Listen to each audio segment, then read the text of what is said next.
Commons adjourned on Tuesday, but there are calls for the Prime Minister, continued calls for him to step aside. I'm calling on Justin Trudeau to resign. He has to go. I want folks to know they have a real choice. Even though I know it's a big mountain to climb. An election before they can There will make be a an choice. election. There's going to be an election in 2025. Next time for you to act on what you've been saying all along, that it's time for Trudeau to go. There's going to be an election. I know that there is. All right, even grade 11 civics classes know that there's going to be an election. So And there if you you- go. Jagmeet Singh, leader of the New Democratic Party, found himself on the defensive during a high-profile interview.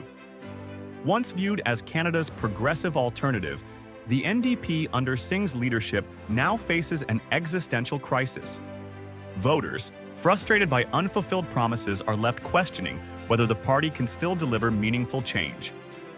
As we move forward, I'd like to ask you a quick favor to subscribe and like this video. It takes just a second and helps so much. The New Democratic Party reached its peak under the charismatic leadership of Jack Layton.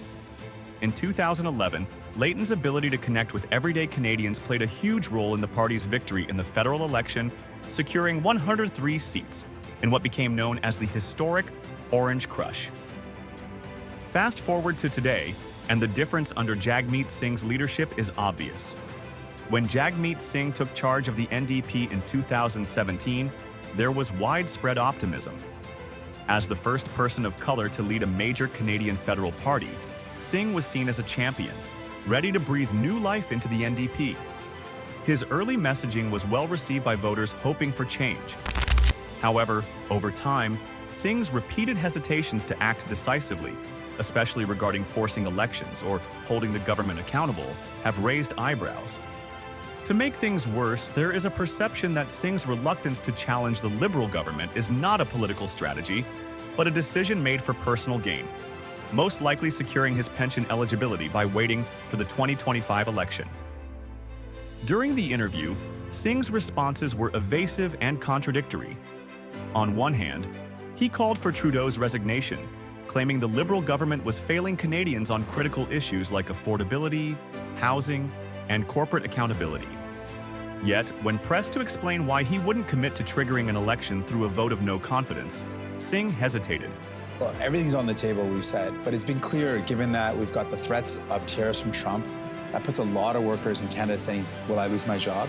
We know that people are having a really hard time buying groceries, just the basic essentials. Sure. And we got people that are saying, I can't find a home, my bills are up. Given all of that, we've got a prime minister that's more focused on fighting his own party than fighting for Canadians. It's clear that he's got to go. Right, but you're the one who can make that happen. So why not commit to a vote that would see an election in this country? Well, I've said that everything's on the table, so all options are on the table.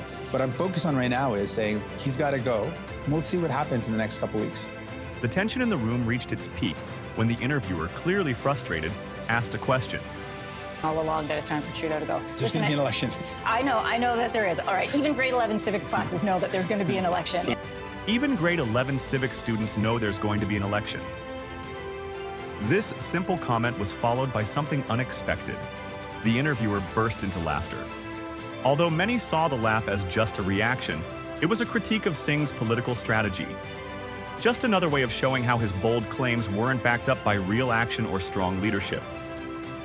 Social media platforms exploded with reactions as viewers dissected the exchange. Hashtags mocking Singh's evasiveness trended, and clips of the interviewer's laughter went viral. Supporters and critics alike weighed in, with many expressing disappointment and frustration over what they saw as a failure of leadership. One longtime NDP supporter expressed themselves on Twitter. Singh talks a big game, but when it comes to action, he's all bark and no bite. We deserve better from a party that claims to fight for working Canadians. Political commentators were equally expressing themselves. One analyst wrote, "This wasn't just a bad day for Jagmeet Singh, it was a turning point that revealed the hollowness of his leadership." The interview also brought back debates about Singh's motives. But why wait? What are you waiting for? Well, I'm not going to speculate on when it's going to happen. What I am committing to is that in this election, I want folks to know they have a real choice. Even though I know it's a big mountain to climb. They have to get an election before they can There will make be a an choice. election. There's going to be an election in 2025. But what people have to know is that if things are bad now, things will be even worse under Pierre Poilievre. And I want to make sure people know the cost. And I don't think people know the cost. Critics accused him of prioritizing his political position, ensuring he remains in office until eligible for his pension over the interests of Canadians. Over time, Canadians have seen Singh make bold statements calling out corporate greed, condemning liberal inaction, and insisting that change is needed, but these words often fail to materialize into tangible political action. For example, while Singh has regularly criticized the Trudeau government's relationship with big corporations and its failure to address issues like affordability and housing, he has also supported liberal policies and initiatives that contradict his own tough talk. An example is Singh's cooperation with the Liberals despite his opposition to their policies. On one hand, Singh has accused Trudeau of not doing enough to fight corporate influence and of failing Canadians, yet his party has consistently voted in line with the Liberals on key issues, including budgetary proposals and legislative actions. This has led many to accuse Singh of being a liberal lapdog, unwilling to take meaningful action against the very government he criticizes. The disconnect between Singh's claims and actions has had significant consequences for the NDP's public perception. Polls show a clear decline in voter trust and support for the party. In the 2011 Orange Crush era, the NDP was riding high, seen as a real alternative to the liberal-conservative duopoly. Today, however, the party struggles to maintain its relevance. Public opinion has shifted dramatically, with many Canadians now questioning the NDP's ability to serve as a viable opposition party. Political analysts warn that if the NDP does not regain the trust of voters, it could lose the opportunity to rebuild as a competitive force in Canadian politics. In an era where many Canadians are frustrated with the established political order, the NDP's inability to effectively present a clear and distinct vision for the future could lead to its irrelevance, leaving the party sidelined. In terms of leadership style, Jack Layton's leadership style, in comparison to Jagmeet's, was a masterclass. His ability to speak directly to the issues that mattered most to everyday Canadians earned him the trust and admiration of voters across the country. Layton did not shy away from making bold, principled stances, whether it was pushing for healthcare reforms or standing up for workers' rights. Layton's ability to connect with voters on a human level made him a beloved figure, and his leadership brought the NDP to greater heights, particularly during the 2011 federal election, when the party achieved its best result ever. The legacy of Jack Layton continues to haunt Jagmeet Singh's leadership, further widening the leadership gap within the party. Layton's sudden passing in 2011 left a void in the NDP that Singh has yet to fill.